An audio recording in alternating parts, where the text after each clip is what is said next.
ஏசாயா தீர்க்கதரிசியின் புஸ்தகம் அதிகாரம் 14. கர்த்தர் யாக்கோபுக்கு இறங்கி பின்னும் இஸ்ரவேலரை தெரிந்து கொண்டு அவர்களை அவர்கள் தேசத்திலே தாபரிக்க பண்ணுவார். அந்நியரும் அவர்களோடு சேர்க்கையாகி யாக்கோபின் வம்சத்தோடே கூடிக்கொள்வார்கள். ஜனங்கள் அவர்களை அழைத்துக் கொண்டு போய் அவர்கள் ஸ்தானத்தில் விடுவார்கள். இஸ்ரவேல் வம்சத்தார் கர்த்தருடைய தேசத்திலே அவர்களை வேலைக்காரராகவும் வேலைக்காரிகளாகவும் கையாண்டு தங்களை சிறையாக்கினவர்களை சிறையாக்கி தங்களை ஒடுக்கினவர்களை ஆளுவார்கள். கர்த்தர் உன் துக்கத்தையும் உன் தத்தளிப்பையும் நீ அடிமையாக்கப்பட்டிருந்த கடினமான அடிமைத்தனத்தையும் நீக்கி உன்னை இளைப்பார பண்ணும் அக்காலத்திலே நீ பாபிலோன் ராஜாவின் மேல் சொல்லும் வாக்கியமாவது, ஒடுக்கினவன் ஒளிந்து போனானே, புன்னகிரி ஒளிந்து போயிற்றே. கர்த்தர் துஷ்டரின் தண்டாயுதத்தையும் அரசாண்டவர்களின் செங்கோலையும் முறித்து போட்டார். உக்கிரங்கொண்டு ஓயாத அடியாய் ஜனங்களை அடித்து கோபமாய் ஜாதிகளை அரசாண்டவன் தடுப்பார் இல்லாமல் துன்பப்படுத்தப்படுகிறான். பூமி முழுதும் இளைப்பாரி அமைந்திருக்கிறது, கெம்பீரமாய் முழங்குகிறார்கள். தேவதாரு விருட்சங்களும் லீபனோனின் கேதுருக்களும் உன் நிமித்தம் சந்தோஷப்பட்டு நீ விழுந்து கிடந்தது முதற்கொண்டு எங்களை வெட்டுவார் ஒருவரும் இல்லை என்று சொல்லுகிறது.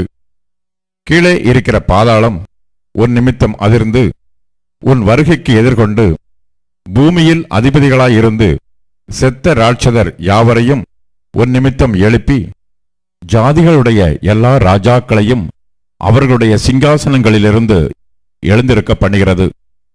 அவர்கள் எல்லாரும் உன்னை நோக்கி, நீயும் எங்களைப் போல பலட்சயமானாயோ, எங்களுக்கு சமானமானாயோ என்று சொல்லுவார்கள். உன் ஆடம்பரமும் உன் வாத்தியங்களின் முழக்கமும் பாதாளத்தில் தள்ளுண்டு போயிற்று. புழுக்களே உன் படுக்கை, பூச்சிகளே உன் போர்வை. அதிகாலையின் மகனாகிய விடிவெள்ளியே, நீ வானத்திலிருந்து விழுந்தாயே. ஜாதிகளை ஈனப்படுத்தினவனே, நீ தரையிலே விழ வெட்டப்பட்டாயே. நான் வானத்துக்கு ஏறுவேன், தேவனுடைய நட்சத்திரங்களுக்கு மேலாக என் சிங்காசனத்தை உயர்த்துவேன். வடபுறங்களில் உள்ள ஆராதனை கூட்டத்தின் பர்வதத்திலே வீற்றிருப்பேன் என்றும், நான் மேகங்களுக்கு மேலாக உன்னதங்களில் ஏறுவேன், உன்னதமானவருக்கு ஒப்பாவேன் என்றும் நீ உன் இருதயத்தில் சொன்னாயே. ஆனாலும் நீ அகாதமான பாதாளத்திலே தள்ளுண்டு போனாய். உன்னை காண்கிறவர்கள் உன்னை உற்று பார்த்து உன்னை குறித்து சிந்தித்து, இவன்தானா பூமியை தத்தளிக்கவும் ராஜ்யங்களை அதிரவும் செய்து உலகத்தை வனாந்தரமாக்கி அதன் நகரங்களை அழித்து சிறைப்பட்டவர்களை தங்கள் வீடுகளுக்கு போக விடாமல் இருந்தவன் என்பார்கள். ஜாதிகளுடைய சகல ராஜாக்களும் அவரவர் தங்கள் அறையிலே மகிமையோட கிடத்தப்பட்டிருக்கிறார்கள். நீயோ அழுகிப்போன கிளையைப் போலவும் பட்டய குத்தால் கொலையுண்டவர்களின் உடுப்பைப் போலவும் ஒரு குழியின் கற்களுக்குள்ளே கிடக்கிறவர்களைப் போலவும் காலால் மிதிக்கப்பட்ட பிணத்தைப் போலவும் உன் கல்லறைக்கு புறம்பாய் எரிந்து விடப்பட்டாய். நீ அவர்களோட அடக்கம் பண்ணப்படுவதில்லை. நீ உன் தேசத்தை கெடுத்து உன் ஜனத்தை கொன்று போட்டாய். தீமை செய்கிறவர்களுடைய சந்ததி ஒருபோதும் பேர் பெறுவதில்லை. அவன் புத்திரர் எழும்பி தேசத்தை சுதந்திரித்துக் கொண்டு உலகத்தை பட்டணங்களால் நிரப்பாதபடிக்கு அவர்கள் பிதாக்களுடைய அக்கிரமத்தின் நிமித்தம் அவர்களை கொலை செய்ய ஆயத்தம் பண்ணுங்கள். நான் அவர்களுக்கு விரோதமாய் எழும்புவேன் என்று சேனைகளின் கர்த்தர் சொல்லுகிறார். பாபிலோனுடைய பேரையும் அதில் மீந்திருக்கிறதையும் புத்திரனையும் பௌத்திரனையும் சங்கரிப்பேன் என்று கர்த்தர் சொல்லுகிறார். அதை முள்ளம் பன்றிகளுக்கு சுதந்திரமும் தண்ணீர் நிற்கும் பள்ளங்களுமாக்கி அதை சங்காரம் என்னும் துடைப்பத்தினால் பெருக்கி விடுவேன் என்று சேனைகளின் கர்த்தர் சொல்லுகிறார். நான் நினைத்திருக்கிறபடியே நடக்கும், நான் நிர்ணயித்தபடியே நிலைநிற்கும் என்று சேனைகளின் கர்த்தர் ஆணையிட்டு சொன்னார். அசீரியனை என் தேசத்திலே முறித்து என் மலைகளின் மேல் அவனை மிதித்து போடுவேன். அப்பொழுது அவனுடைய நுகம் அவர்கள் மேல் இருந்து விலகி அவனுடைய சுமை அவர்கள் தோளிலிருந்து நீங்கும். தேசம் அனைத்தின் மேலும் நிர்ணயிக்கப்பட்ட யோசனை இதுவே. சகல ஜாதிகள் மேலும் நீட்டப்பட்டிருக்கிற கையும் இதுவே என்றார். சேனைகளின் கர்த்தர் இப்படி நிர்ணயித்திருக்கிறார். யார் அதை வியர்த்தமாக்குவான்? அவருடைய கை நீட்டப்பட்டிருக்கிறது. யார் அதை திருப்புவான்? ஆகாஸ் ராஜா மரணமடைந்த வருஷத்திலே உண்டான பாரம் என்னவென்றால், முழு பெலிஸ்தியாவே, உன்னை அடித்த கோல் முறிந்ததென்று அக்களிப்பாய் இராதே. பாம்பின் வேரிலிருந்து கட்டுவிரியன் தோன்றும். அதன் கனி பறக்கிற அக்கினி சர்ப்பமாயிருக்கும்.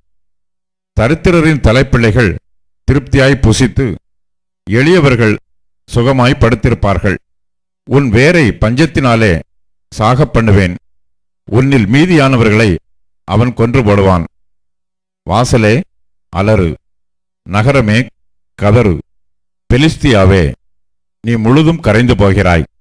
ஏனென்றால் வடக்கே இருந்து புகைக்காடாய் வருகிறான். அவன் கூட்டங்களில் தனித்தவன் இல்லை. இப்போதும் இந்த ஜாதியின் ஸ்தானாபதிகளுக்கு என்ன மாறுத்தரவு சொல்லப்படும்? கர்த்தர் சீயோனை அஸ்திவாரப்படுத்தினார். அவருடைய ஜனத்தில் சிறுமையானவர்கள் அதிலே திடன் கொண்டு தங்குவார்கள் என்பதே.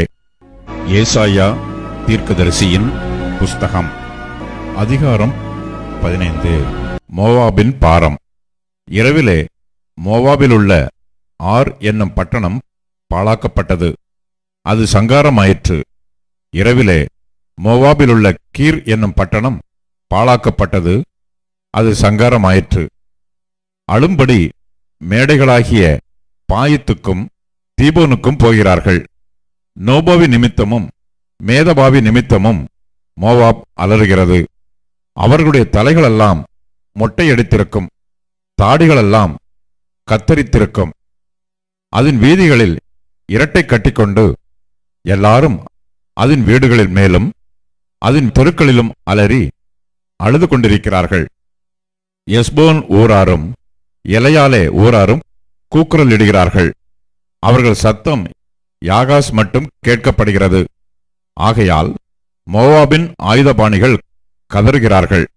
அவனவனுடைய ஆத்துமா அவனவனில் கிளேசப்படுகிறது. என் இருதயம் மோவாபின் நிமித்தம் ஓலமிடுகிறது. அதிலிருந்து ஓடி வருகிறவர்கள் 3 வயது கிடாரியைப் போல அலைகிறார்கள். லூகித்துக்கு ஏறிப்போகிற வழியிலே அழுகையோட ஏறுகிறார்கள். ஓரோனாயிமின் வழியிலே நொறுங்குதலின் கூக்குரல் இடுகிறார்கள். நிம்ரீமின் நீர் பாய்ச்சலான இடங்கள் பாழாய்ப்போம். புல் உலர்ந்து முளை அழிந்து பச்சை இல்லாமற் போகிறது. ஆதலால் மிகுதியாகச் சேர்த்ததையும் அவர்கள் சம்பாதித்து வைத்ததையும் அலரிகளின் ஆற்றுக் கப்பாலே எடுத்துக்கொண்டு போவார்கள். கூக்குரல் மோவாபின் எல்லையெங்கும் சுற்றும். எக்லாயிம் மட்டும் அதன் அலறுதலும், பேரேலிம் மட்டும் அதன் புலம்புதலும் எட்டும். தீமோனின் தண்ணீர்கள் இரத்தத்தால் நிறைந்திருக்கும். தீமோனின் மேல் அதிக கேடுகளை கட்டளையிடுவேன். மோவாபிலே தப்பினவர்கள் மேலும் தேசத்தில் மீதியானவர்கள் மேலும் சிங்கத்தை வரப்பண்ணுவேன். ஏசாயா தீர்க்கதரிசியின் புஸ்தகம், அதிகாரம் 16. தேசாதிபதிக்கு செலுத்தும் ஆட்டிக்குட்டிகளை நீங்கள் சேலா பட்டணம் துவக்கி வனாந்தரம் மட்டும் சேர்த்து சீயோன் குமாரத்தியின் மலைக்கு அனுப்புங்கள். இல்லாவிட்டால் கூட்டை விட்டு துரத்தப்பட்டு அலைகிற குருவியைப் போல மோவாபின் குமாரத்திகள் அர்னோன் நதியின் துறைகளிடத்தில் இருப்பார்கள். நீ ஆலோசனை பண்ணி நியாயம் செய்து மத்தியானத்திலே உன் நிழலை இரவை போலாக்கி துரத்தப்பட்டவர்களை மறைத்துக்கொள். ஓடி வருகிறவர்களை காட்டிக்கொடாதிரு.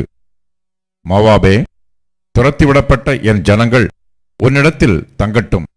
சங்கரிக்கிறவனுக்கு தப்ப அவர்களுக்கு அடைக்கலமாயிரு. ஒடுக்குகிறவன் இல்லாதே போவான். சங்கரிப்பு ஒளிந்து போம்.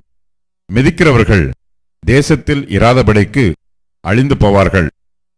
கிருபையினாலே சிங்காசனம் ஸ்தாபிக்கப்படும். நியாயம் விசாரித்து துரிதமாய் நீதி செய்கிற ஒருவர் அதன் மேல் தாவீதின் கூடாரத்திலே நியாயாதிபதியாய் உண்மையோடே வீற்றிருப்பார். மோவாபின் பெருமையையும் அவன் மேட்டிமையையும் அவன் அகங்காரத்தையும் அவன் உக்கிரத்தையும் குறித்து கேட்டோம். அவன் மெத்த பெருமைக்காரன், ஆனாலும் அவன் வீம்பு செல்லாது. ஆகையால் மோவாபியர் ஒருவருக்காக ஒருவர் அலறுவார்கள், எல்லாரும் ஏகமாய் அலறுவார்கள். கிராரேசேத் ஊரின் அஸ்திபாரங்கள் தகர்க்கப்பட்டதே என்று அவைகளுக்காக பெருமூச்சு விடுவார்கள். எஸ்போன் ஊர் வயல்கள் வாடிப்போயின. சிப்மா ஊர் திராட்சை செடியின் நல்ல கொடிகளை ஜாதிகளின் அதிபதிகள் நறுக்கி போட்டார்கள். அவைகள் யாசேர் மட்டும் சென்று வனாந்திரத்தில் படர்ந்திருந்தது. அவைகளின் கொடிகள் நீண்டு கடலுக்கு அப்பாலே எட்டியிருந்தது. ஆகையால் யாசேருக்காக அழுதது போல சிப்மா ஊர் திராட்சை செடிக்காகவும் மிகவும் அழுவேன். எஸ்போனே, இலையாலேயே உனக்கு என் கண்ணீரை பாய்ச்சுவேன். உன் வசந்த காலத்து பழங்களுக்காகவும் உன் திராட்சப்பழ அறுப்புக்காகவும் ஆரவாரிக்கிற சந்தோஷ சத்தம் விழுந்து போயிற்று. பயிர் வெளியிலிருந்து சந்தோஷமும் களிப்பும் அற்றுப்போயின. திராட்சைத் தோட்டங்களில் பாடலும் இல்லை, ஆர்ப்பரிப்பும் இல்லை. ஆலையில் ரசத்தை மிதிக்கிறவனும் இல்லை. சந்தோஷ ஆரவாரத்தை ஓயப் பண்ணினேன். ஆகையால் மோவாபின் நிமித்தம் என் குடல்களும் கிராரேசின் நிமித்தம் என் உள்ளமும் சுரமண்டலத்தைப் போல தொனிக்கிறது. மோவாப் மேடைகளின் மேல் சலித்து போனான் என்று காணப்படும்போது பிரார்த்தனை செய்ய தன் பரிசுத்த ஸ்தானத்தில் பிரவேசிப்பான், ஆனாலும் அனுகூலப்படமாட்டான். மோவாபை குறித்து அக்காலத்திலே கர்த்தர் சொன்ன வார்த்தை இதுவே: ஒரு கூலிக்காரனுடைய வருஷங்களுக்கு ஒத்த 3 வருஷங்களுக்குள்ளே மோவாபின் மகிமையும் அதன் மகாஜன கூட்டமும் சீரழிந்து போம். அதில் மீதியாயிருப்பது மிகவும் சிறிதும் அற்பமுமாயிருக்கும் என்று கர்த்தர் இப்பொழுது சொல்லுகிறார். திவ்ய வாசகனாகிய யோவானுக்கு வெளிப்படுத்தின விசேஷம். அதிகாரம் 7. இவைகளுக்கு பின்பு பூமியின் 4 திசைகளிலும் 4 தூதர்கள் நின்று, பூமியின் மேலாவது, சமுத்திரத்தின் மேலாவது, ஒரு மரத்தின் மேலாவது, காற்று அடியாதபடிக்கு பூமியின் 4 காற்றுகளையும் பிடித்திருக்க கண்டேன். ஜீவனுள்ள தேவனுடைய முத்திரைக்கோலையுடைய வேறொரு தூதன் சூரியன் உதிக்கும் திசையிலிருந்து ஏறி வர கண்டேன். அவன் பூமியையும் சமுத்திரத்தையும் சேதப்படுத்துகிறதற்கு அதிகாரம் பெற்ற அந்த 4 தூதரையும் நோக்கி, நாம் நமது தேவனுடைய ஊழியக்காரரின் நெற்றிகளில் முத்திரை போட்டு தீர்மளவும் பூமியையும் சமுத்திரத்தையும் மரங்களையும் சேதப்படுத்தாதிருங்கள் என்று மகா சத்தமிட்டு கூப்பிட்டான். முத்திரை போடப்பட்டவர்களின் தொகையை சொல்ல கேட்டேன். இஸ்ரவேல் புத்திரருடைய சகல கோத்திரங்களிலும் முத்திரை போடப்பட்டவர்கள் 144,000 பேர். யூதா கோத்திரத்தில் முத்திரை போடப்பட்டவர்கள் 12,000. ரூபன் கோத்திரத்தில் முத்திரை போடப்பட்டவர்கள் 12,000. காத் கோத்திரத்தில் முத்திரை போடப்பட்டவர்கள் 12,000. ஆசேர் கோத்திரத்தில் முத்திரை போடப்பட்டவர்கள் 12,000. நப்தலி கோத்திரத்தில் முத்திரை போடப்பட்டவர்கள் 12,000. மனாசே கோத்திரத்தில் முத்திரை போடப்பட்டவர்கள் 12,000. சிமியோன் கோத்திரத்தில் முத்திரை போடப்பட்டவர்கள் 12,000. லேவி கோத்திரத்தில் முத்திரை போடப்பட்டவர்கள் 12,000. இசக்கார் கோத்திரத்தில் முத்திரை போடப்பட்டவர்கள் 12,000. செபுலோன் கோத்திரத்தில் முத்திரை போடப்பட்டவர்கள் 12,000. யோசேப்பு கோத்திரத்தில் முத்திரை போடப்பட்டவர்கள் 12,000.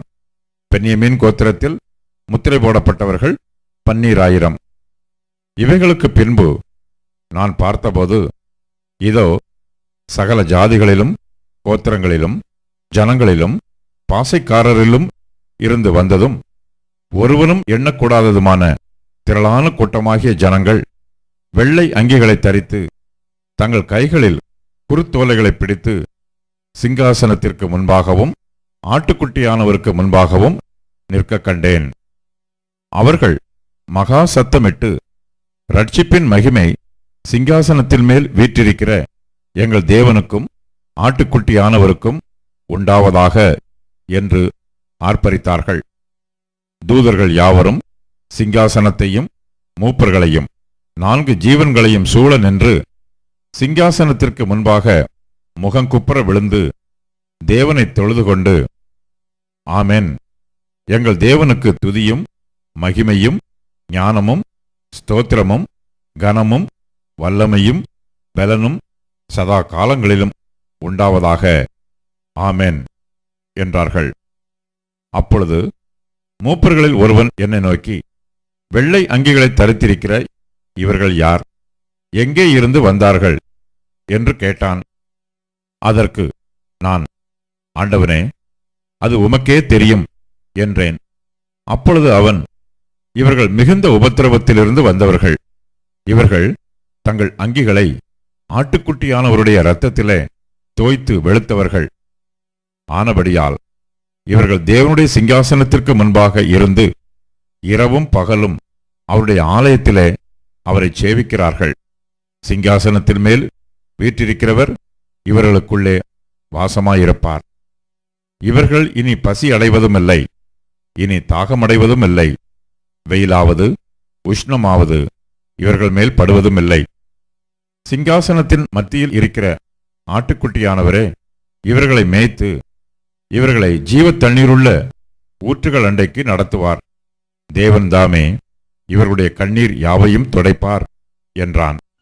சங்கீதம் 23. தாவீதின் சங்கீதம். கர்த்தர் என் மேய்ப்பராயிருக்கிறார், நான் தாழ்ச்சி அடையேன். அவர் என்னை புல்லுள்ள இடங்களில் மேய்த்து அமர்ந்த தண்ணீர்கள் அண்டையில் என்னை கொண்டு போய் விடுகிறார். அவர் என் ஆத்துமாவை தேற்றி தம்முடைய நாமத்தின் நிமித்தம் என்னை நீதியின் பாதைகளில் நடத்துகிறார். நான் மரண இருளின் பள்ளத்தாக்கிலே நடந்தாலும் பொல்லாப்புக்கு பயப்படேன். தேவரீர் என்னோட கூட இருக்கிறீர். உமது கோலும் உமது தடியும் என்னை தேற்றும்.